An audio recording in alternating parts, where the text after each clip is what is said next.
생각보다 많은 분들이 단순하고 우연하게 넘어지는 사고로 많이 다치곤 합니다. 거리를 걷다가 지형 지물에 걸린 경우나 집에서 욕실 이용 중 미끄러지는 경우까지 우리가 경험해보지 못한 황당한 사고의 상황들은 너무나 많을 것 같습니다. 다치게 되는 부상 정도로 살펴보면 발목의 염자부터 골절, 인대 파열 등 그 변명도 가지각색이지만 그 중에서도 비교적 중상해에 해당하고 중년의 여성들에게 많이 발생하는 진단명으로 흉추압박골절이라는 상해가 있겠습니다. 그렇다면 우선 척추의 구조를 살펴볼까요? 구독, 좋아요, 알람 설정 부탁드릴게요.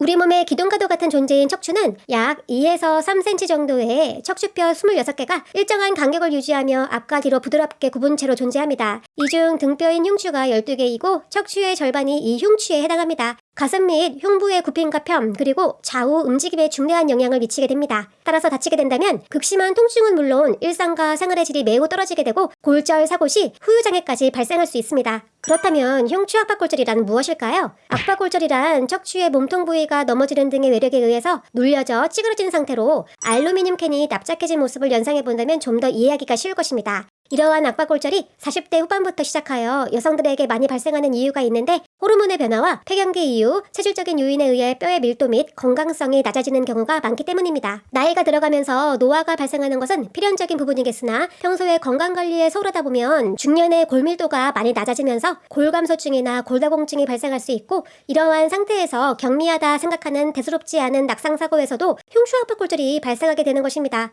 자, 이제 흉추압박골절 실제 사례자분의 이야기를 들어볼까요? 위임자분은 50대 후반의 여성으로 아침에 욕실의 물기에 의해서 넘어지는 사고를 당하게 됩니다. 넘어질 때 엉덩방아로 넘어졌지만 대수롭지 않게 생각하며 하루를 보내셨고 다음날 허리 부위가 아프고 통증이 점점 심각해지는 것을 느끼면서 병원에 방문하게 됩니다. 엑스레이와 MRI 검사가 순차적으로 이루어졌고 주치의로부터 급성 압박골절이라는 내용을 듣게 됩니다. 사례자분은 이렇게 흉추골절이 쉽게 발생할 수 있는 것인가? 라며 많이 놀라셨다고 합니다. 그렇게 시간은 흘러 약 7개월 동안 재활과 물리치료를 받게 되었고 그 와중에 저희 보상 읽어주는 여자와 인연이 되어 면담이 이루어졌습니다. 이 영상을 보고 있으신 여러분들께서도 만약에 흉추압박골절 치료가 어느 정도 이루어졌다면 그 다음으로는 무엇을 생각하시나요? 아마도 골절 진단비나 치료비에 대한 실비 처리 등의 보험금 청구를 할 것입니다. 보험이라는 것은 우연한 사고를 대비하기 위하여 보험회사와 계약하는 경제제도이기에 근래에 대부분의 사람들이 한두 개 정도를 가입해둔 상태이고 해당 흉추압박골절 사례자분도 그러하였기에 상해 의료비 청구 중 1억 원까지 보상하는 상해 후유장애 가입 사항과 흉추압박골절 후유장애가 인정된다면 1,000만 원에서 3,000만 원까지 적지 않은 보험금이 지급될 수 있다는 내용을 알게 됩니다. 다만 사례자분도 그러했듯이 후유장애와 관련된 보험금은 고액이기에 보험사로부터 신속하고 공정하게 지급받기란 매우 어렵다는 것을 알고 있었고 자신을 위해서 해당 보상 업무를 처리해줄 손해사정사를 찾게 되었던 것입니다. 저희는 후유장애 보험금에 대한 사정 업무를 진행하면서 쟁점이 되었던 사항이 바로 사고와 흉추골절 후유장애와의 연관성, 즉 넘어진 사고의 외력과 체질적인 요인에 대한 구분으로 이를 사고관여도나 외상 기여도라 얘기하는데